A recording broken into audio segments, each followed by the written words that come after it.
everybody. Welcome to another episode of What a Hell of a Way to Die. It's Francis, and I have Army Times reporter Davis Winkie back here to give us a news roundup of the Army.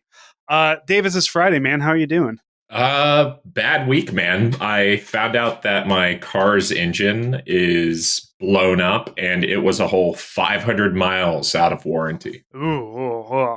I've been doing dishes in my bathtub for the last 3 weeks because my kitchen sink fell apart.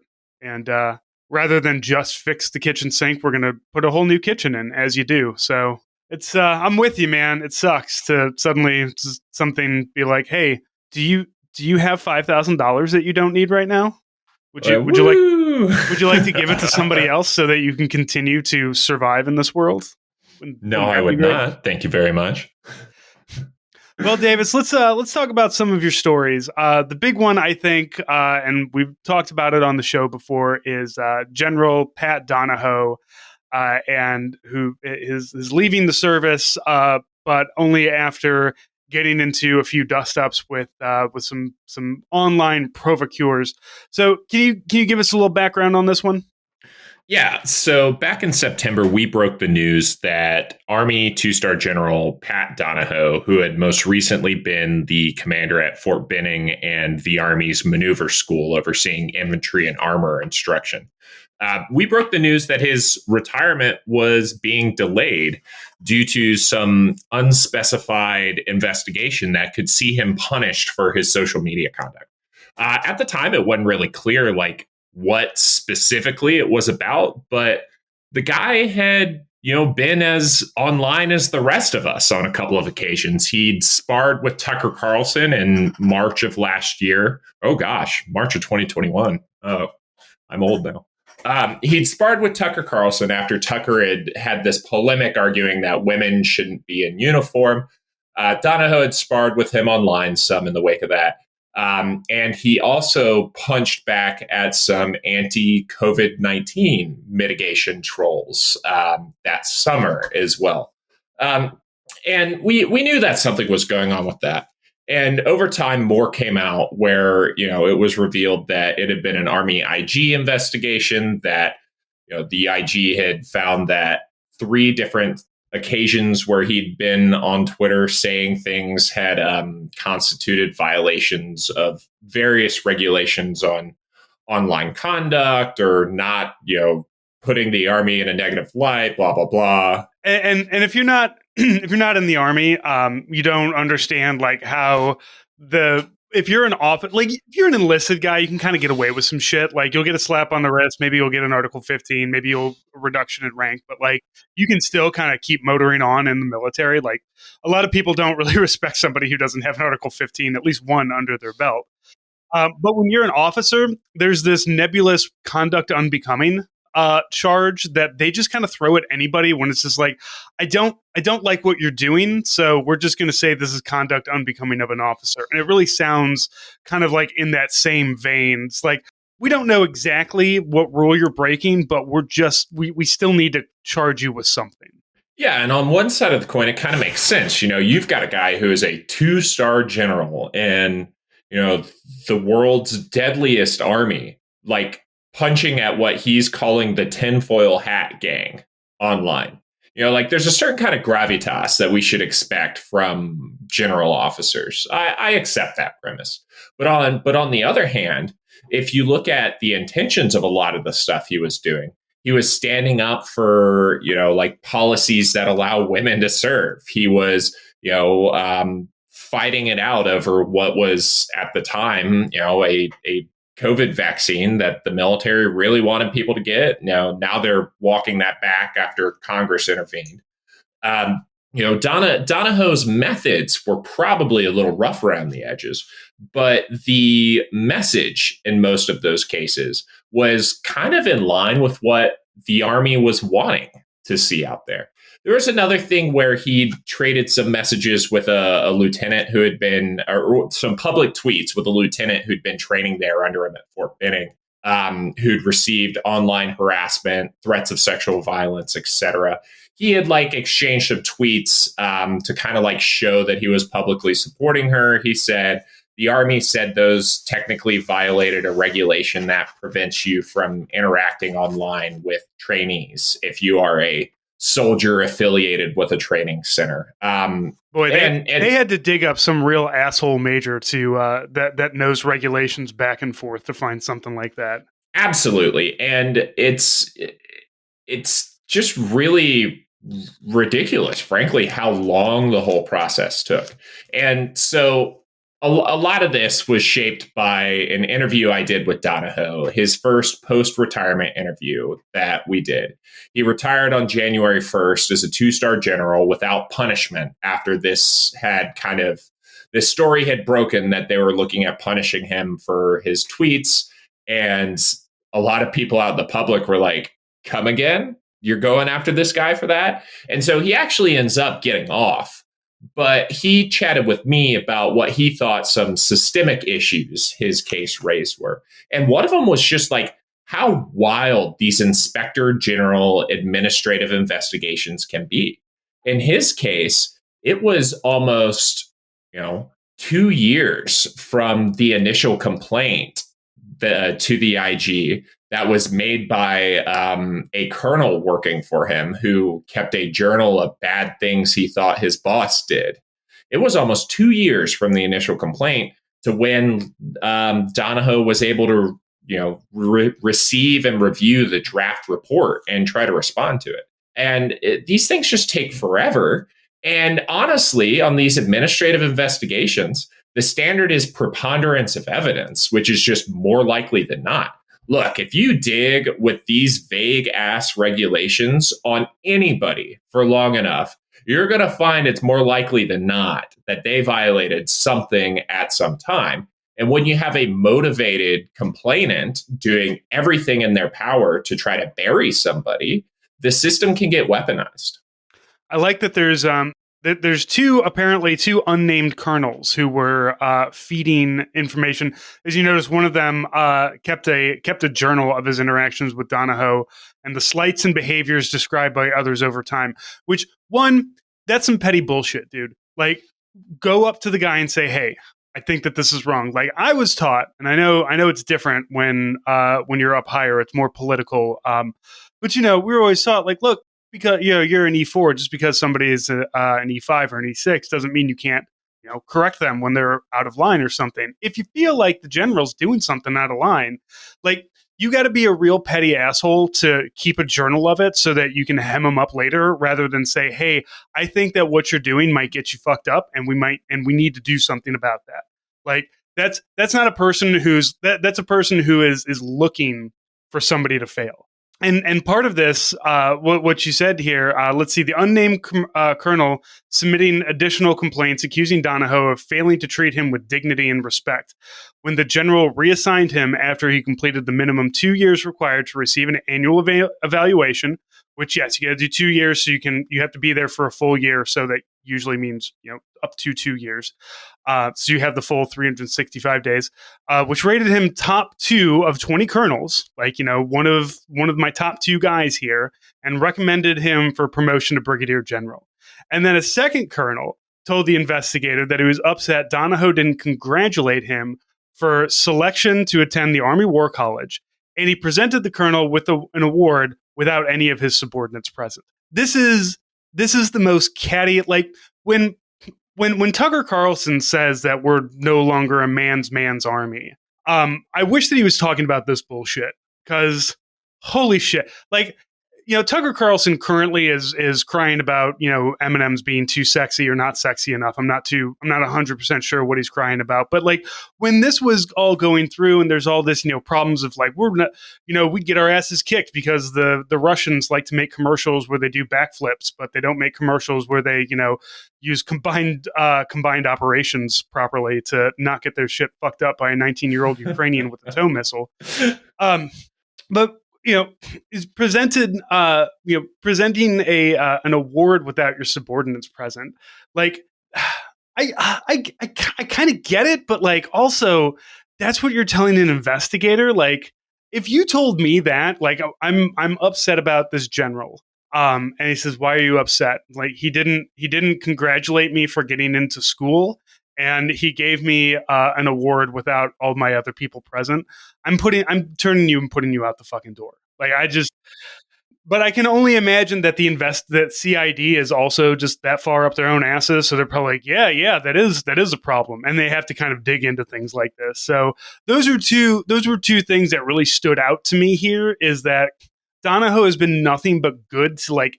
It seems like most of the people that he's been around.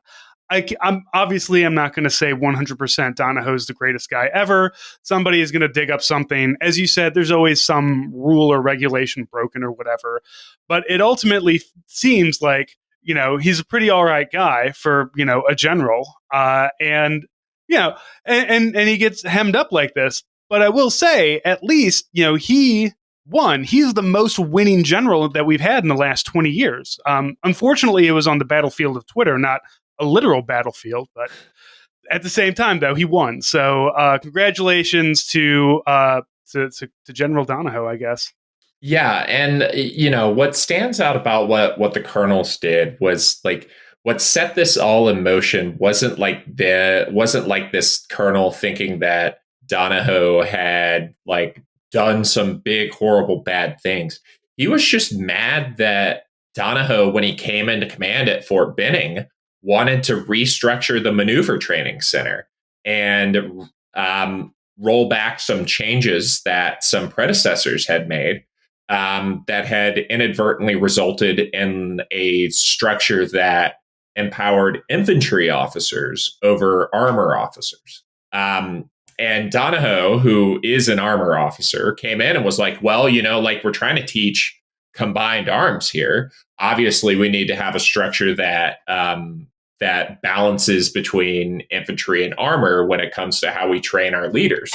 And like that is squarely within a commander's prerogative to be able to, direct reorganizations of that kind of stuff, provided they consult with folks appropriately and whatnot. And I believe generally that's what happens regardless. Like somebody new comes in and they say, hey, all the way that you've been doing it, we're going to change some things. And whether that be because they see, hey, there's a problem here, or because they say, I need to leave my mark on here. And the way I'm going to do that is by pissing on everything. Your general may vary, but something like this, as you said, the infantry guys are more in charge. So an armor officer comes in and says, nope, no more. We're in charge now. It makes sense to me. Yeah, and so this one particular colonel was just mad about that, and that's when he started keeping basically the Pat Donohoe burn book. And to the second colonel's credit, which giving colonels credit can be really hard, it doesn't appear that this colonel like approached investigators necessarily or filed his own complaint. It was more likely that he confided in the first colonel, who then threw that dart at the investigator dartboard. And then the investigator went to Colonel number two. It was like, hey, did these things happen? How did they make you feel? And you can't blame a guy for answering honestly if somebody puts them under oath and starts asking questions. But at the same time, like the level of pettiness was just off the charts. And the fact that this investigation just kept spinning its wheels and spinning its wheels and spinning its wheels until it found something that it could get traction on is ridiculous. Because the things that originally started the investigation, which was the accusations that Donohoe was breaking leadership regulations and other various things and being a dick while directing this reorganization, all of that came back unfounded in the investigation. It was only like the side quest for the investigator about the man's tweets that yielded anything. Yeah, never let it be said that posting isn't praxis. It only is if you're a 2-star general and you're not a chud, I guess. Unfortunately, Michael Flynn also exists. So for every yin there is a yang. I like that this. One of the things is that the one of the Twitter posts was Donohoe getting into an argument with somebody online, some right wing provocateur, as you call them. And like we've all been there. Like I could see exactly, because even Donohoe was just like, yeah, I probably shouldn't have done that. When you like type out a reply and then you stop and you think, is this what I want to do with my day? Is this am I dedicating my day to having this fight with this person. And like sometimes when you're in a good mood or you're in a light mood, just like, all right, no, I'm gonna move on. I'm gonna do something else. But goddamn, if we haven't all had that day, it's just like, no, I just want to stay buried in a Twitter fight right now with some lobby that's only got 200 followers. I need this right now. It's the only thing that's gonna make me feel good. So I get it. The inspector general apparently described his tone as snarky, which I would really love to see that defined and spelled out inside of a inspector general thing. I didn't read through. I know you posted the DAIG report. I haven't gone through it to see if they managed to say what snarky means and how not to be snarky, I guess. I think they may have. Hold on, I'm scrolling it right now. Yep. Okay, so page 11 of the investigation. IO note: the Oxford Languages Dictionary defines snarky as critical or mocking in an indirect or sarcastic way. Webster's Dictionary describes graduate. Jesus Christ, these people. These are people who are in charge of things, Davis. Like the army, the way these things go. Like somebody actually tried to pull a Webster's Oxford Dictionary defines snarky as to throw it in there. And what's wild is that like the same people just spinning their wheels on this stuff, like these investigations can absolutely paralyze leaders, and it illustrates a broader problem that's evolved in the Army over the past couple of decades, especially during the War on Terror, which is whenever anything happens, what's the first thing you do? You appoint an investigating officer and they start digging into it. And, it's this investigatory culture of making sure that your ass is covered at all times, or that, should people come asking questions, you've already got a fall guy identified or something like that. And it's all of these just maddening administrative investigations that, frankly, Francis, have probably created a generation of leaders who doesn't feel trusted and doesn't feel like they can lead. Yeah.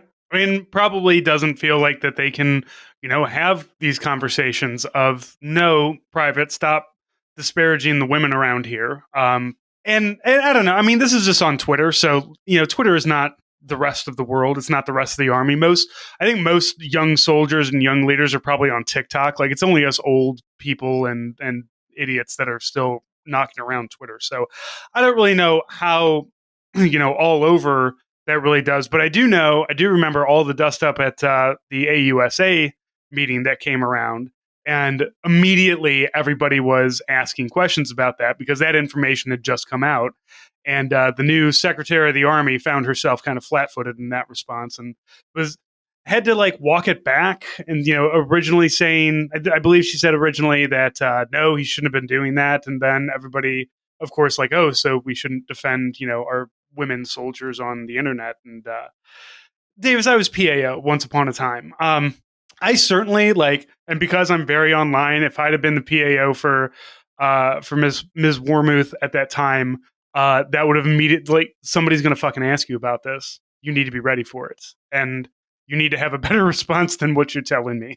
Yeah, and part of the challenge the Army found itself here with the Donohoe situation was the way that its own policies and regulations had boxed it in, where, even if it's a case where both Donohoe and the Army would probably benefit if they were able to talk more about it and actually acknowledge and deal with the issues, they're not allowed to with these IG investigations. They're just not allowed to talk about them and about the stuff surrounding them, which is why it was such a big controversy within the Army that the IG report had leaked, because this stuff is usually protected by a pretty robust privilege.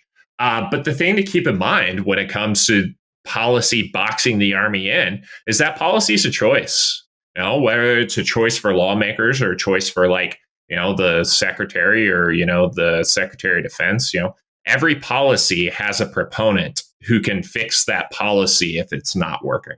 And it's important we always keep that in mind when dealing with administrative hell stories like this.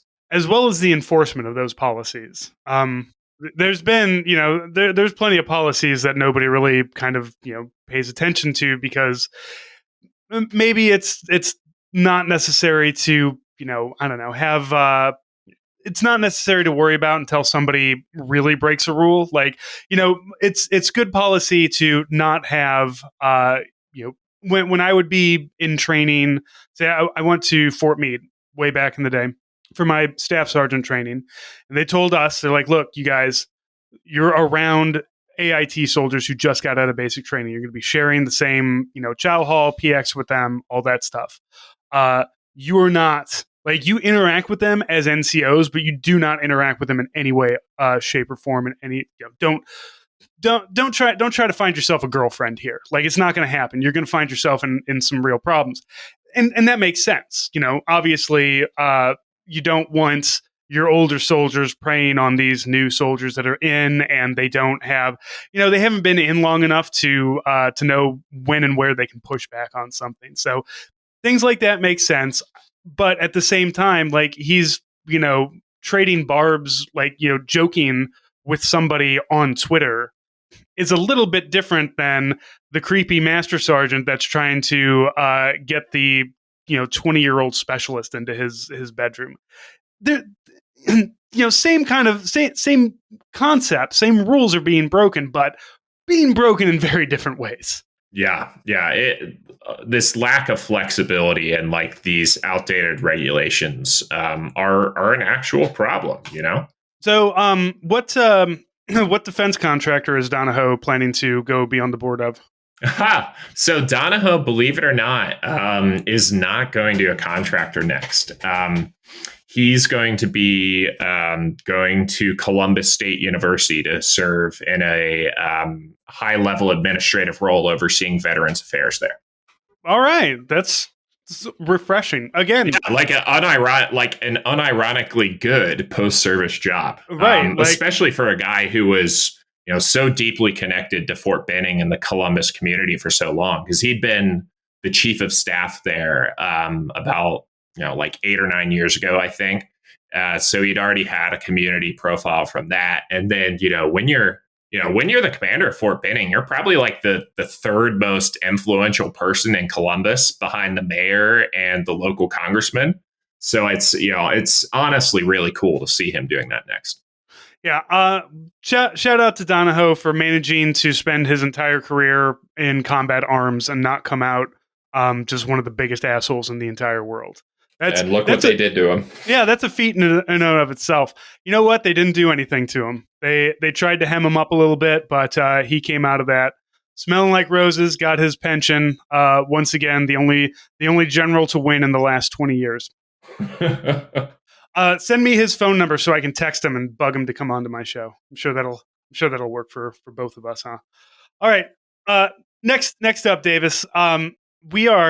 The Army loves to do some retro shit. Like, we're bringing back our the old military, the pinks and greens, and now we're going back to being all that we can be. Well, you can be if you're in the Army. I'm not being all that I can be anymore. I quit that shit a while back, but I did join being all that I could be. I joined in 2000 before they switched over to the new ones, and they're bringing it back and trying to tell us that it's not like a retro thing, but also, maybe this. I can't imagine. Like, do you know what the current slogan is? Oh God. So like it's been changing. Like, there was Warriors Wanted, What's Your Warrior? Army Strong stuck around for a while, but like over the past, I would say 10 years, ever since they abolished what was called Army Accessions Command in 2012, which Accessions Command was a unified command that oversaw recruiting, cadet command, some other things as well involved in that lane. And they also had in-house Army marketing. Well, when they killed Accessions Command, they stood up these like primarily civilian offices that have been shambolic until recently. Like there was this office that they set up that also ended up getting abolished because like one of its top officials was seen on a date with a senior official at the contractor they were working with. Man, like Army marketing has been a mess for the last 10 years or so, and it looks like it might be starting to emerge from those dark ages. So just to go through our slogans in the Army, World War One was "I want you for the U.S. Army." Your Uncle Sam pointing at you. The 50s through 1971 was choice, not chance, which is curious because you were probably getting your ass unchoiced to go to Vietnam and Korea and shit like that back in the day. Draft board is not a choice, as it turns out. Yeah, I think that is a chance. that was the sell. Probably was like, hey, if you volunteer, you've at least got a little agency in this process. Yeah, you can join and maybe not go and get smeared across Hill 122 in the middle of some rice paddy somewhere.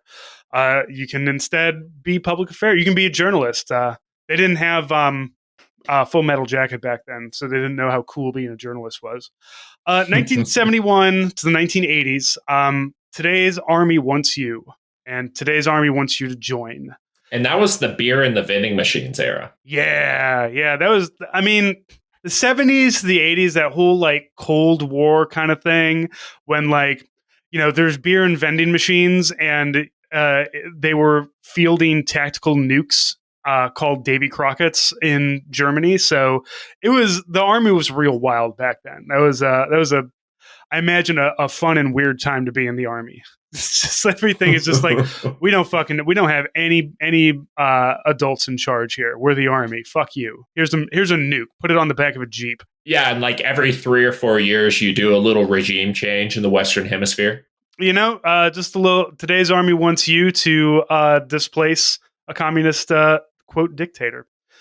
1980s to 2001, be all that you can be. I still have like so many those commercials just like dug into my brain because the 90s was this great time of everything had electric guitars in it for some reason. So if you find like a be all that you can be commercial from the 90s, it's got these great electric guitar riffs and like some dude like, do you imagine a dude with like a hair metal guy with like a bunch of scarves, and he's doing that thing where when you're singing and your hand is open and then you close it and you grip down, you like, be all that you can be. I only appreciate this if this comes back. If they're going to modernize it, if they're going to try to put a dubstep drop or something like into this shit, I'm not in. But let's go full retro with it. Is what I'm saying. Bring back the electric guitars. Throw the kids today for a loop for once. Yeah, there's actually one unit out at Joint Base Lewis McChord in Washington State, the 16th Combat Aviation Brigade, where their public affairs guy actually put together some videos of like air operations that he put through a filter that made them look like retro and set it to some of the audio from one of the classic Be All You Can Be commercials that like sells people like, the United States Army is the only place where you can go from high school to flight school. I was like, oh shit, this kind of hits. It kind of right. I mean, it got me to join, but I was dumb and 17. But the be all that you can be, especially the National Guard. Like there was a National Guard recruiting commercial that's like this guy sitting on his couch and he's watching a National Guard commercial, and one of the guys on the TV is just like, hey you, why don't you come join? He's like, what? And then he gets like sucked into the TV, and he's suddenly like in a rainstorm with a sandbag in his hands.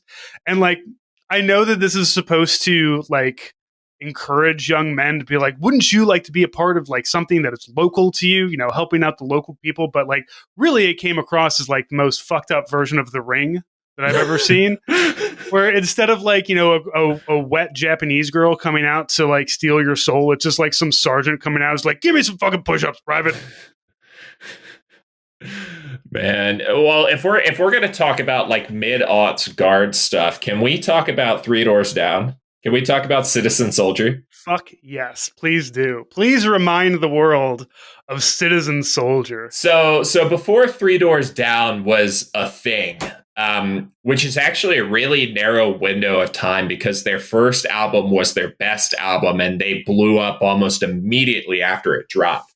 But like one of the, I think it might have been a single to come off that first album, The Guard paid these guys to do a song and mini DVD. Like there's an 11-minute long feature cut of the music video for this song by Three Doors Down that's just all about like this citizen soldier ethos type of stuff. Like it's utter and complete propaganda and it absolutely slaps. It's amazing. Like and what's funny is like if navigating the Guard, it still crops up in the most interesting of places. You know, this song was done in like '04 or '05. I called until recently I was in the North Carolina Guard. I called my state education service office because I had an issue with my transcript getting processed like a couple years ago maybe, and they put me on hold, and immediately my eardrums were blown out by the chorus to Citizen Soldier, and I was just like, oh my god. Yeah, like when your brain feels like synapses that have like synaptic routes that have been dormant for like a decade suddenly lighting up again, you're just like, oh god. Well, I mean, this was the same era that the Guard was sponsoring a NASCAR car, and there were the video games and stuff, man. Like Army marketing in the mid-aughts was wild. Well, and all of the football, like when you see a bunch of soldiers out on an NFL thing, it's usually Guard. Like it's always the local Guard that pays for that advertise. The NFL is not doing it, out of the goodness of their heart. But generally, the National Guard are the ones who are doing something like that. Instead of Three Doors Down, now we have the Air Force band Max Impact to do those for us. Man. I would love if we could just get, because the Army doesn't have a Max Impact, even though we have many Army bands. So we need something to make cool rock videos for our Be All That You Can Be. Dude, if I ever get laid off, which like as a journalist it's certain to happen at some point, because this is an absolutely dying industry. Chat GPT coming for us all, right? If I ever get laid off, my first phone call is to Rolling Stone, where I'm going to pitch them on doing a 4,000 word oral history of Citizen Soldier and the way that the military basically tried to get the message out through popular music in the early to mid aughts. Because there's just so much to peel back there, like the way that the band formerly known as the Dixie Chicks was excommunicated for criticizing the war, and all this other stuff, man. Like, so editors out there who want that story from me, start cheering for me to get fired so I can come write it for you. Hey, we can. Are you on a non-compete clause? You can't do some freelance stuff, I suppose. No, I just have absolutely no time and space or my life for it right now. That's one of those things that you write just like in your spare time, and then somebody eventually says, you know what? I'd like to read 4,000 words about a singular song from 2004 that nobody remembers except for me. Oh yeah, I'm totally sure. I'm totally sure my current bosses would take it as well. It's just they'd be like, "Hey man, how are we going to keep the lights on while you work on this, though?" Let's see. When did that come out? Citizen. And it's like stylized with a slash in the name too. Oh God, yeah. Ugh. There's also a band named Citizen Soldier. What you need to do is get Nate to splice the song in here, and just let the people appreciate just the madness of it. Citizen soldiers, holding the light for the ones that we died from the dark of despair, standing on guard for the ones that we sheltered. We'll always be ready, 'cause we will always be there. it's not good.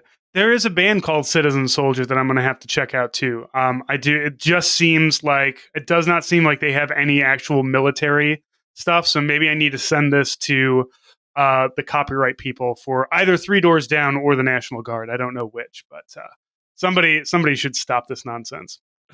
Yeah, Let's see. yeah. This came out Man. released in 2008. Wow, I thought it was a bit Really? earlier than that. Genre rock, comma Christian. I guess it would have to be. Yeah, because that's what comes to mind when I think Three Doors Down.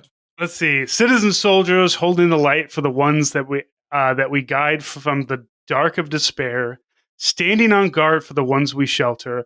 We'll always be ready because we'll always be there. Sure. When there's people crying in the streets, for when there's starving for a meal to eat, for when there's simply need a place to make their beds, right underneath my wing, you can rest your head. I've never known the National Guard to ever help out with anything like that. Usually they're making the people cry in the streets. Like flip a coin. Sometimes the guard's useful. Yeah, but I will say this for the National Guard: there's no other way that you can mobilize a whole bunch of bodies to do basic labor with a hierarchy already in place than the National Guard. Like it's great. Yeah, if you like the National Guard, but like take away the guns would be perfectly fine. Just continue to have the military, but it's like you don't need guns to make sandbags, dude. Just it's fine.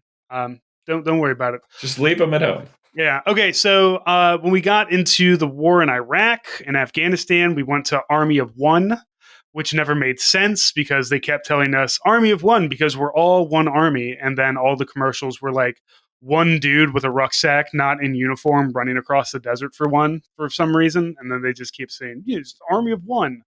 So it made it sound like we're all supposed to be like Rainbow or something. And we went to Army Strong from 2006 to 2018, which is, if you wonder where my handle on Twitter comes from, it's Army Strong. Somebody already has the Army Strong handle, and I've been unable to take it from them. So I am simply Army Strang. And then, yeah, we went to Warriors Wanted and What's Your Warrior, which What's Your Warrior is like that was a phrase that the first time I heard it, like it turned my brain upside down, and it's never righted itself since, because it's just like I don't know what the fuck that means. What's your warrior? That is not a sentence that makes sense, David. No, it's really not, and it's it's not my job to always give the Army credit, but them dropping that one sooner rather than later to go back to something tried and true is probably one of the smarter Army marketing moves made in a while. Your article mentions that it's not we're going back to be retro or anything. It's like seriously, this just is the best. This is the best thing that people respond to is be all that you can be. And it's like, yeah, that it made sense. Like I did want to be all that I could be. I did want to get an edge on life in the Army. Like I'm a 20 something who has no business being a homeowner, but yet here I am. Thanks to the AMRI paying the bills. But yeah, man, I'm really interested to learn more about the way that they're going to roll this out, and I'm going to try to make it up to Chicago to visit the shop that's working on this, and get a better sense of how it's going to play out and what the vibes are going to be. Because I think we've talked about this before, Francis. Like the Army is suffering from a vibes crisis. We need a vibe check real bad. No, hear me out. The Air Force, you got planes. The Navy, boats. The Marines, that's everybody's favorite friendly neighborhood cult. The Army, it's just too big and amorphous to have coherent vibes. And the only vibes that are there are like kind of based on the various scandals that keep turning out. I like that and I think you're right that the Army is just too big, and we need something that's more encompassing and makes sense. Because if you look at the Marines in the last 30 years, they haven't updated anything. The only thing they've changed is they went from the the BDU DCU camis that the army used, and they're like, we're just going to do digital, and like everybody made fun of them because they look all pixelated. But then the army said, oh shit, that actually works. Why don't we take that concept and make it worse? And that's where we got UCP. So the Marines like made one change that was an improvement, but they're like, look, we're the few, the proud, the Marines. We're Semper Fi. We've got our our dress uniforms. Like nobody else's dress uniform can touch it. Like it's when young Marines walk in their dress blues. Like you're not going to get anybody else's attention. Everybody's just like, God damn, look at them. They look so fucking good. They look hot Yeah. in that, man. Never looked good in the army service uniform. Not once. Back when it was the greens, back when they made the blues, it's just never looked good. Especially when you would have to wear the greens that we had back in 2000, 2001 during AIT, and they'd be like, Friday, this Friday, everybody has to be full Class A uniform, and then the fucking Marines would walk in. Like, God damn it, they're doing it too. You guys can't do it the same day we do it. Do it a different day. Standing us all up. Oh man, but yeah, like there's just no coherent vibes to the army, and something like Be All You Can Be, I think, is an opportunity for them to try to capture one of the few shared experiences that everyone in the army has, which is access to these different career fields, access to these benefits, access to these different opportunities, whatever. Yeah, it can work. Will it work? Oh boy, the army is real good at messing things up. That's why I want to go to Chicago and talk more with these people. You let me know when you're going up there. Maybe I'll tag along. I will say that the Be All That You Can Be, like when we left it behind, and then when we now that we're starting to do it again, obviously it was the whole entire war. But those other slogans were very military centric. We're all one team, one fight, this, that, and the other thing. But Be All That You Can Be is about you, the individual. It's about what can the army do for you, not can we all come and do some war stuff? Being all that you can be. And then, a lot of the commercials would be like, do you want to be like a radar tech? We can do that. You can be a radar tech in the army. You can learn all this stuff. It really made the whole kind of tit for tat idea a little bit more, easier to kind of swallow. So I'm glad that they're going back to something like that because it does feel more, I guess it feels less of a wartime kind of thing and more of a social contract with the military. Hey, if you give us 4 years of your life, we can maybe do some stuff for you. Whether it's college, whether it's training you on stuff, whether it's doing all these things. You just give us 4 years. We're not at war right now, so it's fine. We probably aren't going to be in a big land war again for a while. Fingers crossed. So come on by. Figure it out. We'll turn you into something, and if not, you can at least get some GI Bill money or get a VA loan for your home. Yeah, like it's the right thing for a peacetime army. It captures the value proposition. Yeah, as soon as we finally step into war with Russia, they'll change it over to stomp a Spetsnaz or something. All right, Davis, one more thing that I want to cover because I love this shit. Third ID soldiers and students develop portable Bradley vehicle decoys. I'm a big fan of the Ghost Army from the 1940s. The soldiers who were they were artists. They were Hollywood technicians, like people who knew film, knew audio, knew building, things like that. They were all kind of formed into this one unit. They were just like, look, we need you guys to figure out deception stuff against the Germans. So that's where you got your like inflatable tanks. That's where you got, they would just build tank columns out of wood and then play tank noises, like get big speakers, hide them in the woods and just play tank noises and throw the Germans off or whoever they're going against. And this sounds like we're kind of bringing that back. Yeah, like if you look at the way it played out in World War II, it was kind of a simpler proposition back then because you didn't have like heat signature detection. Like we didn't have thermal stuff. It was It was harder to do long range, like radio and signal intercepts, the way that they're done today. And so you had this just extremely talented cast of folks who came together to fake an entire army on the southeastern shore of Britain ahead of the D-Day invasions. That was a raid across from the Pas de Calais, which was a portion of northeast France, that there was a massive deception effort underway to convince the Germans that that was where the Allies were going to invade. And it helped fool them. There were a lot of German assets that were arrayed over by the Pas de Calais in response to this perceived threat put on by the Ghost Army that helped ensure that the Normandy invasion on D-Day wasn't thrown back into the sea by a bunch of panzer divisions.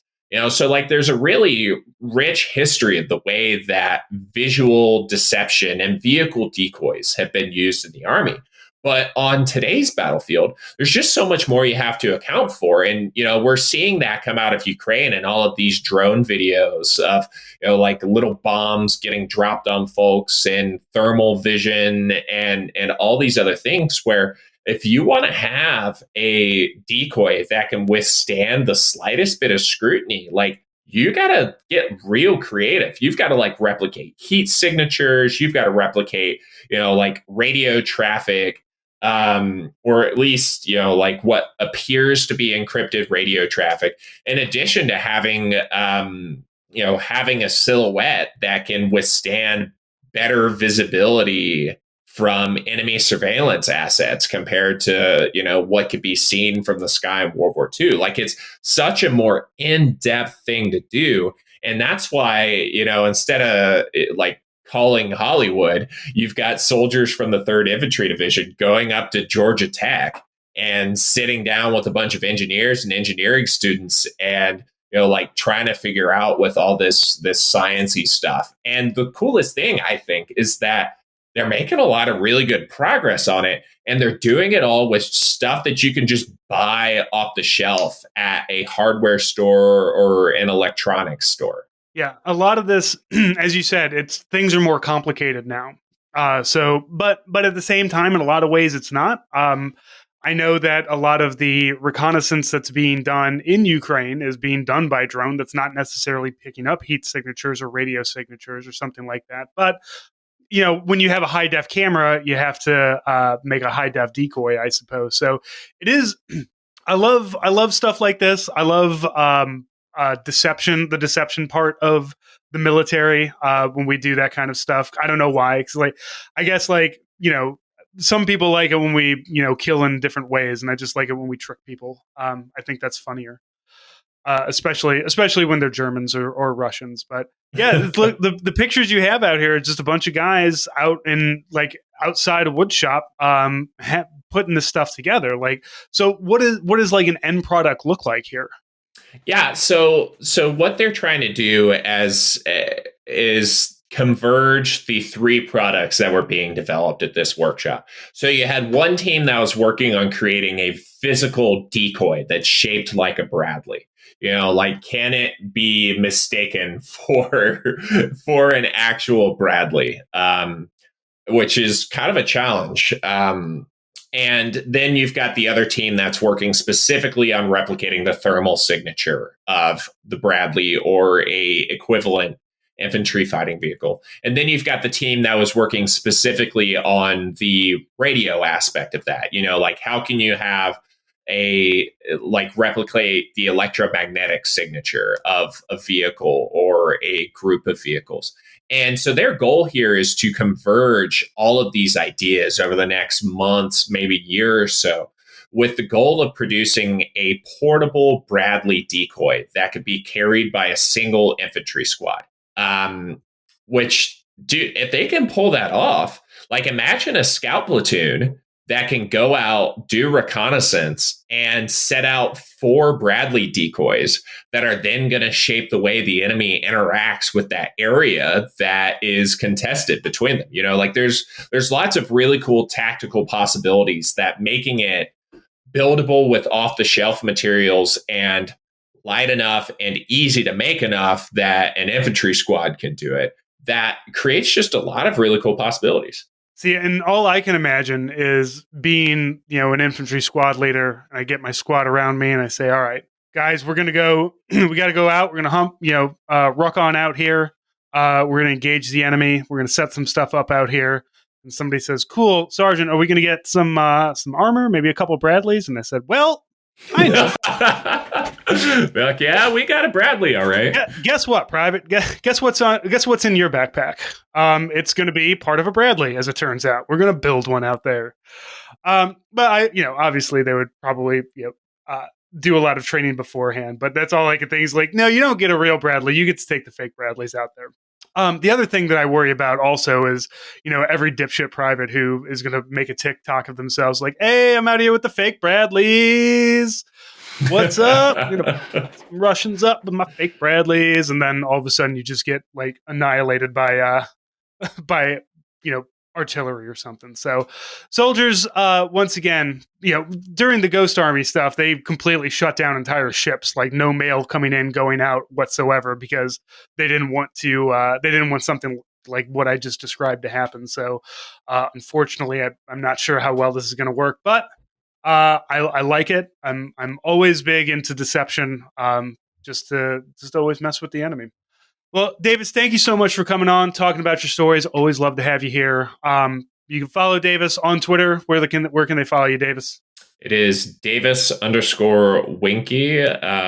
And you can be treated to just whatever musings of the day I might have.